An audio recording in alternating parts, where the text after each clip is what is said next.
Thanks for joining us this afternoon, ladies and gentlemen. I wanted to cover a topic for you today about the minimum monthly price that property managers set for their income requirements. So, for example, if you've got a house that leases for $1,500 a month and they charge 10% a month, you pay $150. What happens if you've got a house that leases for $700 a month or a multifamily that's $600 a unit? How are you supposed to get management for that? Well, one of the challenges is there is not management for that. It cannot cost effectively be done. So you're going to find a lot of property managers, in order to run a successful business, to keep the doors open, to keep their employees paid, are not able to manage a property below a certain price point. So at 1836, we definitely have a floor of our management fees. If the property is occupied and bringing in good rental income and it exceeds that floor, then that's what you would pay.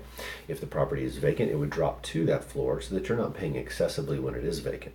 However, we've got to have that floor to ensure that we can afford to manage the property while it's vacant. It's actually much more work for us. Empty homes don't fare nearly as well as occupied homes. Homes love to be lived in. If something goes wrong, there's someone to report it. But if your home is vacant, 15 miles away, and the neighborhood kids decide to throw a party there, somebody has to go check on that. So while it's vacant, it's actually a lot more work for us.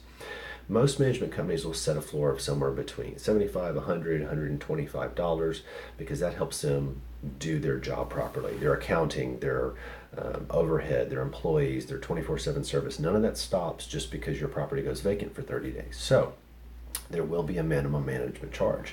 If you've got a multifamily property that does not have on-site management and you've got per se 20 units and the rents are about $600 a unit, $800 a unit, it is going to be really difficult for you. I know that there's a lot of get rich quick books out there and programs which tell you that multifamily is great, and it can be good. However, multifamily has a lot of challenges in it that single family residences do not. Think about all the city code compliance issues, utility submetering, the driveways and parking lots, the waste disposal, because now you've got to have dumpsters on site. In the city of Austin, you've got to have certain recycling things on site. You've got to actually educate the tenants on recycling programs, deal with fire extinguishers, fire alarms. The list goes on and on. Not to mention that tenants are now fighting with each other in the parking lot about parking spaces and adjoining walls. So as far as rentals go, the single family rentals are just kind of a no-brainer. Tried, true, easy, people love them. Multifamily can be good, but you're going to want to buy a multifamily home that has a rental income per unit of probably $1,250 or more, or you're going to want to avoid it. Anything lower than that, you may not get the quality you want in the building, the tenant's capacity to pay, and several other issues. So when you ask for management below a certain price point, it's not that managers don't want to deliver it to you. It's that there is a cost of business to open the door and to do the job right.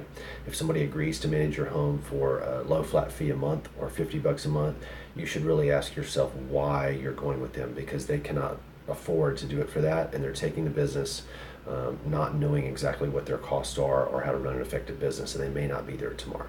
If we can help you in Austin, Texas with any of your investment properties, property management, real estate, please give us a call. We're more than happy to help you at 1836 Property Management.